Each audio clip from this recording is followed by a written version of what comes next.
Good morning, everyone. We are going to start a new chapter, magnetic charges and moving charges and magnetisms. Okay, so till first chapter, second chapter and third chapter. ठीक है, first charges में हम लोगों ने क्या पढ़ी, what is actually a charge. ठीक है, एक चार्जेस की क्या प्रॉपर्टीज होती हैं, तो उसमें हम लोगों ने पढ़ा coulomb force, different quantization of charge and induction of charge. फिर आई हमारी सेकेंड चैप्टर. सेकेंड चैप्टर्स में हम लोगों ने पढ़ा कि अगर कोई स्टैटिक चार्ज हो, ठीक है, यानी charge at rest condition when the charge has velocity becomes zero, तो उस सिचुएशन पे उसके साथ जो प्रॉपर्टीज एसोसिएटेड होंगी, जैसे कि कैपेसिटेंस, जैसे कि हमारा पोटेंशियल डिफरेंस, पोटेंशियल, ठीक है, और पोटेंशियल एनर्जी, ये सारी चीज़ों के बारे में हम लोगों ने पढ़ा. थर्ड चैप्टर जो था वो हमारी थी करंट इलेक्ट्रिसिटी. तो करंट इलेक्ट्रिसिटी क्या थी, तो हम लोगों ने क्या देखा कि under which condition a charge starts moving.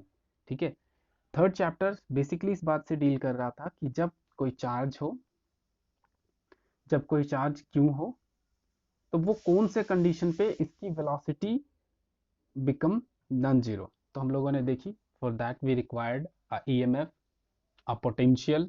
ठीक है, फिर हम लोगों ने देखी कि अगर एक पोटेंशियल लगी हुई हो और उसके बीच में कंपोनेंट्स लगे हो, डिफरेंट सर्किट्स कंपोनेंट्स लगे हुए लाइक रजिस्टर्स एंड कैपेसिटर्स, तो डिफरेंट डिफरेंट केसेस को देखिए. हम लोगों ने किरचॉफ्स लूप रूल यूज़ किया और फाइंड करने का कोशिश किया कि डिफरेंट डिफरेंट ब्रांचेज में करंट की वैल्यूज़ क्या है, डिफरेंट कंपोनेंट्स के अक्रॉस जो वोल्टेज की ड्रॉप है वो उसकी वैल्यू क्या है. तो वो तो उसकी एसोसिएटिव प्रॉपर्टीज में थोड़ा सा हटके था, पर बेसिक चीज़ें क्या थी कि हम लोगों ने फर्स्ट चैप्टर में पढ़ी property, basic properties of charge.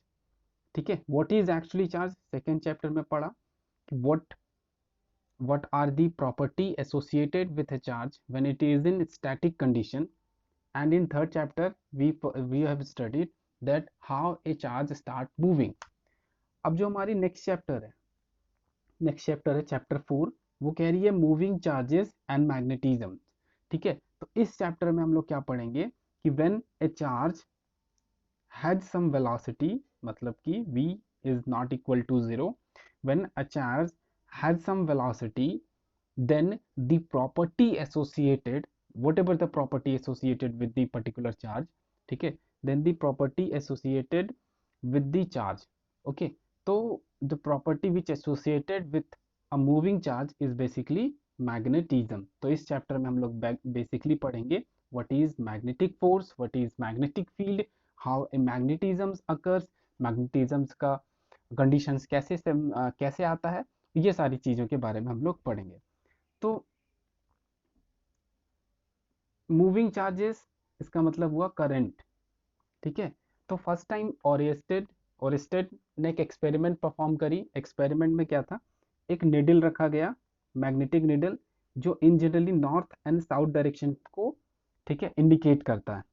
ठीक है, जो कैंपास होता है हमारा, फोन पे भी रहता है, वो कैंपास क्या होता है, इन generally north and south directions को दिखाने का काम करती है. ठीक है, तो उसके बगल में एक करंट कंडक्टिंग वायर रखा गया, एक वायर रखा गया जिसमें करंट आई फ्लो कर रहा था. तो क्या देखने को मिला कि ये जो निडल है उसमें डिफ्लेक्शन आ रही है. जो निडल हमारा उसमें डिफ्लेक्शन आ रही है, यानी कि वो अब नॉर्थ और साउथ पे ना दिखा करके वो अपने पोजीशन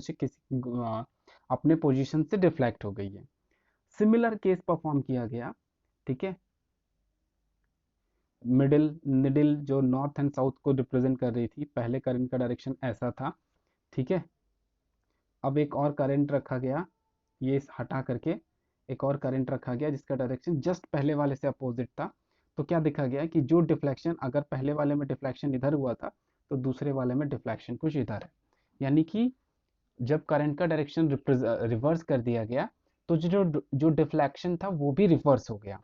ठीक है, तो बेसिक चीज ये रिप्रेजेंट करने वाली, जो बेसिक कॉन्सेप्ट ये थी कि अगर कोई, देखो, जो निडल है वो नॉर्थ एंड साउथ पोल के साइड क्यों रिप्रेजेंट करता है, क्योंकि निडल जो हमारा होता है वो हमारा मैग्नेट होता है. ठीक है, तो मैग्नेट का orientation north and south pole के अलोंग हो जाती है. ठीक है, तो अगर आप इसके पोजीशन को डिस्टर्ब करना चाहते हो, ठीक है, क्योंकि निडल कंप्लीटली मैग्नेटिक फील्ड पे या मैग्नेटिक फोर्स पे काम कर रही है, आप चाहते हो कि इसके पोजीशन को डिफ्लेक्ट करना चाहते हो, तो ये तभी पॉसिबल है जब आप एक्सटर्नली मैग्नेटिक फील्ड लगाओ, ठीक है, क्योंकि कंडीशंस क्या होती है कि एक फोर्स, ठीक है, या फिर कोई एक फील्ड है, ठीक है, उस फील्ड पे अगर आप किसी तरह का इफेक्ट चाहते हो तो उसी टाइप का कोई फील्ड लगाना होगा, ना कि कोई रैंडम फील्ड लगा देने से। यानी अगर ये मैग्नेटिक फोर्स के कारण ऐसे काम कर रहा है या फिर मैग्नेटिक फील्ड के प्रेजेंट पे ऐसा है, तो आपको एक्सटर्नली मैग्नेटिक फील्ड ही लगाना होगा। और अब हम लोग क्या देख रहे हैं कि when current I is flowing, इसमें डिफ्लेक्शन आ रहा है, इसका मतलब है कि अगर करंट आई फ्लो करता है तो उसके साथ किसी ना किसी तरह का मैग्नेटिक फील्ड एसोसिएट होगा ही होगा।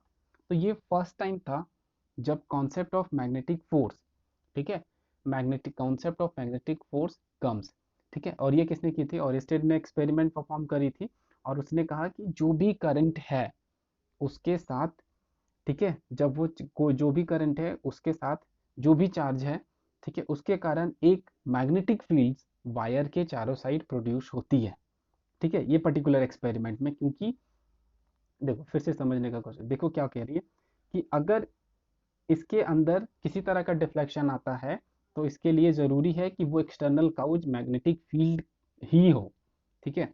अब आप एक वायर में करंट फ्लो करा रहे हो, उसके कारण यहाँ पे किसी तरह का डिफ्लेक्शन आ रहा है, ठीक है, इसका मतलब है कि इसके साथ किसी तरह का मैग्नेटिक फील्ड एसोसिएटेड है। तो इससे ये कॉन्सेप्ट आया कि when charge starts moving then not only the electric field, देखो नॉर्मली तो जब चार्ज होता है, ठीक है, तो F equal to Q E, हम लोग जानते हैं कि जब भी नॉर्मली कोई चार्ज हो तो उसके साथ हमेशा इलेक्ट्रिक फील्ड एसोसिएटेड होता है, उसका एक पर्टिकुलर फील्ड होता है जहाँ पे इलेक्ट्रिक फील्ड काम कर रहा होता है। तो यहाँ पे कॉन्सेप्ट क्या है कि वही चार्ज अगर अब रेस्ट कंडीशन पे ना रह करके मूव करना शुरू करे तो उसके साथ सिर्फ और सिर्फ इलेक्ट्रिक फील्ड ही नहीं एसोसिएटेड होंगे, उसके साथ अब मैग्नेटिक फील्ड का भी, ठीक है, उसके साथ अब मैग्नेटिक फील्ड का भी, ठीक है, ऐड हो जाएगी। और ये बाद में लगभग 20th सेंचुरी में मैक्सवेल ने इस चीज़ को प्रूव भी कर दी कि इलेक्ट्रोमैग्नेटिक वेव्स भी होते हैं। इलेक्ट्रोमैग्नेटिक वेव्स बेसिकली ऐसे waves which has component of electric field and also magnetic field, ठीक है। तो फर्स्ट थिंग क्या था, जो नोट डाउन करने वाली चीज़ें हैं वो क्या है कि when a charge starts moving it's not only possess the electric field, electric field तो चार्ज के साथ होगा ही होगा, पर जैसे ही वो मूव करना शुरू करता है तो उसके साथ, ठीक है, मैग्नेटिक फील्ड भी एसोसिएट होती है। ये हमारी चैप्टर की स्टार्टिंग पॉइंट है, यानी कि चार्ज मैग्नेटिक फील्ड कैसे प्रोड्यूस हुआ due to the moving of charges. अब हम लोग इसके प्रॉपर्टीज को पढ़ेंगे, डिफरेंट डिफरेंट प्रॉपर्टीज क्या होंगी चार्जेस को अगर डिफरेंट मैग्नेटिक फील्ड में अगर मूव कराएंगे, ठीक है, तो उसकी प्रॉपर्टीज क्या होगी। ओके, अब लेट सपोज कोई चार्ज क्यू है, ठीक है, कोई एक पॉइंट चार्ज क्यू है which is moving with velocity v, ठीक है, एक पर्टिकुलर चार्ज है which has dimension which has magnitude q and moving with velocity v। तो उस इंस्टेंट पे, ठीक है, मान लो कि वो चार्ज एक ऐसे एरिया में या ऐसे एक फील्ड पे गुजर रहा है जहाँ पे सिर्फ इलेक्ट्रिक फील्ड ना होकर के साथ ही साथ मैग्नेटिक फील्ड भी है। Magnetic field is always denoted by B and electric field is always denoted by E.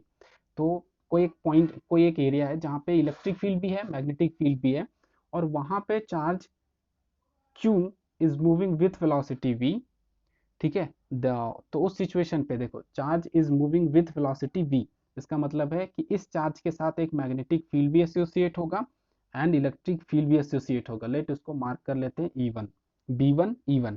This is the magnetic field associated with the charge q which is moving with velocity v and electric field E1 which has, ठीक है, which is due to the charge q and externally electric field E है and magnetic field B है जिस field पे ये charge हमारा इन होने वाला है। तो हम लोग क्या जानते हैं कि इसका भी कुछ field magnetic field and electric field है, इसका भी कुछ electric field and magnetic field है, ठीक है। दोनों इंटरैक्ट करेंगे और एक दूसरे पे फोर्स अपोज करेंगे या फिर सिंपली रिपेल करेंगे, ठीक है। तो रिपेल करना या फिर एक दूसरे पे फोर्स एक्सर्ट करेंगे तो उस फोर्स जो मैग्नीट्यूड ऑफ द फोर्स होगी due to the electric field over charge q due to the magnetic field over charge q will be given by this particular formula.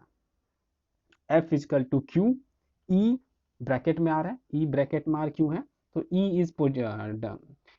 Is the function of R, कहने का मतलब है E की जो value है R position पे depend करती है, ऑफ कोर्स देखा है हम लोगों ने, E is proportional to 1/r², यानी कि E का डिपेंड, E की वैल्यू मैग्नीट्यूड जो है R के रिस्पेक्ट में चेंज करती रहती है। एंड सिमिलरली वर्ड लिखा हुआ है BR, यानी कि मैग्नेटिक फील्ड की भी value with respect to position change करती है, ठीक है। तो F is equal to Q bracket में ER plus V cross BR, V cross BR, V cross BR, ठीक है।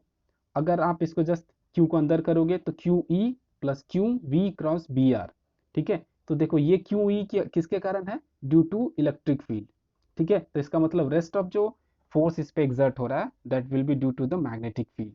तो वी विल गेट कि अगर एक कोई फील्ड है जिसमें externally magnetic field E, electric field E है, अगर आप कोई चार्ज Q को V वेलोसिटी के साथ भेजते हो तो उस सिचुएशन पे इस पे जो फोर्स लगेगा वो सिर्फ इलेक्ट्रिक फील्ड के कारण ही नहीं होगा, क्योंकि इलेक्ट्रिक फील्ड ही सिर्फ इसको अपोज नहीं कर रही होगी, उसके साथ ही साथ इस पे जो फोर्स एग्जर्ट होगा वो also due to magnetic field, and the value of magnetic field is given by Q V cross B, cross product of V B, ठीक है। एंड दिस पर्टिकुलर इक्वेशन को, कौन से पर्टिकुलर इक्वेशन को, where F is equal to F electric plus F magnetic field, यानी total force over a charge Q which is moving with velocity V inside a field which has electric field E and magnetic field B, then the total force over charge Q is given by this particular formula, and this formula is known as, combine of electric field and magnetic field is known as Lorentz force, ठीक है। इसको हम लोग Lorentz force के नाम से जानते हैं।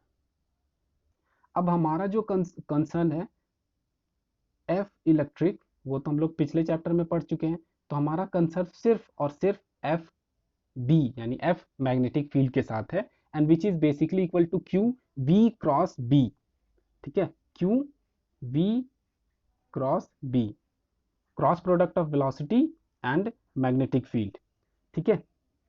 तो अगर हम लोग इस पर्टिकुलर फॉर्मूला को देखें और डिफरेंट प्रॉपर्टी जो एसोसिएटेड है उसके साथ वो सारे को देखें, तो हम लोग क्या देखेंगे, फर्स्ट प्रॉपर्टी जो है, जो फर्स्ट फीचर है हमारा, वो क्या है कि whatever the magnetic force is depend upon Q V B, यानी जो मैग्नेटिक फोर्स हमारा है वो चार्ज पे डिपेंड करता है, what is the value of charge, what is the velocity of charge, end of course जो भी आप एक्सटर्नल मैग्नेटिक फील्ड लगा रहे हो उस पे, ठीक है। और दूसरी चीज क्या क्या है कि अगर फोर्स की वैल्यू किसी के लिए F है, किसी चार्ज Q के लिए F है, तो फोर्स F की वैल्यू -F हो जाएगी अगर वही चार्ज -Q हो जाए, यानी कि जो डायरेक्शन ऑफ फोर्स होगा वो एग्जैक्टली रिवर्स कर जाएगा when the charge will change from positive to negative, ठीक है। The first concept and the second concept क्या कहती है कि जो फोर्स है वो किस बात पे डिपेंड कर रही है, cross product of V cross B, जो हमारा फोर्स है,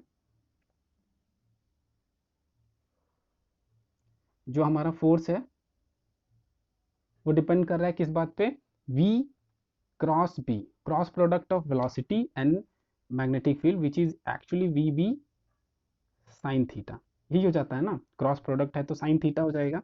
तो हम लोग क्या देख रहे हैं, साइन थीटा का वैल्यू जीरो कब हो जाता है, when theta is equal to zero, यानी कि when the magnetic field and the velocity of charge, the direction of magnetic field and the velocity of charge has angle zero, यानी कि एक दूसरे के पैरेलल हो, तो उस सिचुएशन पे, ठीक है, उस सिचुएशन पे जो भी मैग्नेटिक फोर्स होगा उस चार्ज पे वो उसकी वैल्यू कितनी हो जाएगी, जीरो हो जाएगी, ठीक है। यानी कि मान लो कि वेलोसिटी का डायरेक्शन भी इधर ही है और एक्सटर्नल मैग्नेटिक फोर्स का भी डायरेक्शन इधर ही है, तो इस चार्ज Q पे इस मैग्नेटिक फोर्स का किसी तरह का कोई भी फोर्स काम नहीं कर रहा होगा, F will be simply equals to zero. तो मैक्सिमम कब होगा, तो साइन थीटा हमारा मैक्सिमम कब होता है, ठीक है, तो 90 पे साइन 90 इजकल टू जीरो, यानी कि अगर मैग्नेटिक फील्ड अगर चार्ज हमारा इधर मूव कर रहा है और अगर मैग्नेटिक फील्ड एग्जैक्टली कुछ ऐसा क्रॉस करता हुआ 90 डिग्री पे हो, तो उस सिचुएशन पे फोर्स का वैल्यू सीधा VB होगा and which will be the maximum force, magnetic force. ठीक है। एंड थर्ड केस आते हैं। थर्ड केस क्या कहती है? The direction of magnetic can always be given by right hand rule. किसी भी कंडीशन पे जो मैग्नेटिक फोर्स है उसका डायरेक्शन हमेशा राइट हैंड रूल से दे सकते हैं। राइट हैंड रूल कहने का मतलब हुआ आपकी एक अंगुली, मान लो कि ये वेलोसिटी है, ठीक है, ये मैग्नेटिक फील्ड है, तो क्या कहती है राइट हैंड रूल? कहती है कि if the direction of velocity is perpendicular, 90 degree मतलब perpendicular, if the direction of velocity and the magnetic field is perpendicular to each other, then the resultant, इन्हीं इन्हीं दोनों का रिजल्टेंट है ना मैग्नेटिक फोर्स, ठीक है, then the resultant magnetic force will be also perpendicular to the both. ठीक है, यानी इन दोनों के परपेंडिकुलर के इन दोनों के परपेंडिकुलर से भी परपेंडिकुलर होगा। कहने का मतलब है कि ये कुछ ऊपर आता हुआ होगा, यानी कि इस पर्टिकुलर जो प्लेन हम लोग कंसिडर करें उससे कुछ ऐसा अपर साइड आता हुआ होगा। ये हमारा राइट हैंड रूल है। तो किसी भी इंस्टेंट में अगर आपसे पूछ लिया जाता है what is the direction of magnetic force, then you will simply say is that कि velocity has velocity is suppose velocity is along y axis, applied magnetic field is along x axis, then the magnetic force will be along the z axis simply। ठीक है। And जो fourth point है, वो fourth point क्या कह रही है? The magnetic field, the magnetic force is also zero when v is equal to zero. क्या कह रही है? कि magnetic force F, magnetic force is zero if v is equal to zero, यानी velocity of charge equal to zero, then magnetic force is also zero. तो concept क्या आया था कि मैग्नेटिक फोर्स या फिर मैग्नेटिक फील्ड जो भी चार्ज के साथ एसोसिएट हुई थी वो हुई क्यों थी? Only because of when it starts moving. तो अगर चार्ज ही रेस्ट कंडीशन पे है तो उसके साथ किसी तरह का कोई मैग्नेटिक फील्ड एसोसिएट नहीं होगी, और अगर कोई मैग्नेटिक फील्ड एसोसिएट ही नहीं होगी तो सिचुएशन में किसी तरह का रिपल्सन या अट्रैक्शन नहीं होगा, and simply we will get that magnetic force is zero. तो किसी चार्ज के साथ मैग्नेटिक फील्ड एसोसिएट होने के लिए उसकी वेलोसिटी नॉन जीरो होनी जरूरी है। अगर वो नॉन जीरो है तभी वो मैग्नेटिक फोर्स को एक्सपीरियंस करेगा। ठीक है। और डायमेंशन ऑफ मैग्नेटिक फील्ड निकालोगे तो आप ये निकाल ही सकते हो। मैग्नेटिक फील्ड अभी आपने निकाला कि F is equal to Q V B, और यहाँ से B is equal to F by Q B करो, डायमेंशन आपका ये आ जाएगा, और आपका इसका ऐसा यूनिट आ जाएगा newton second coulomb metre, newton second पर कूलम मीटर। ठीक है। और which is simply said tesla, क्योंकि ये सारा जो हमारा है वो टेस्ला ने डिस्कवर करने का काम किया था, तो इनका एसआई यूनिट जो है, ठीक है, उन्हीं के नाम से है Tesla, and which is the very high unit. ठीक है, जो टेस्ला होता है वो हमारा बहुत बड़ी यूनिट होती है, क्योंकि 1 Tesla magnetic field is very high magnetic field, and smaller unit of the magnetic field is actually Gauss, which is actually equal to the 10 to the power minus 4 Tesla. अब आप जानना चाहते हो कि 1 टेस्ला कितनी बड़ी क्वांटिटी है, तो just think that earth magnetic field has value earth magnetic field has value around 3.6 into 10 to the power minus 5 tesla. सोचो इतनी बड़ी अर्थ के पास जो मैग्नेटिक फोर्स है, ठीक है, वो हमारी सिर्फ 3.6 into 10 to the power minus 5 tesla है। तो the tesla unit is very larger unit. Okay okay, आगे नेक्स्ट क्लास में पढ़ेंगे।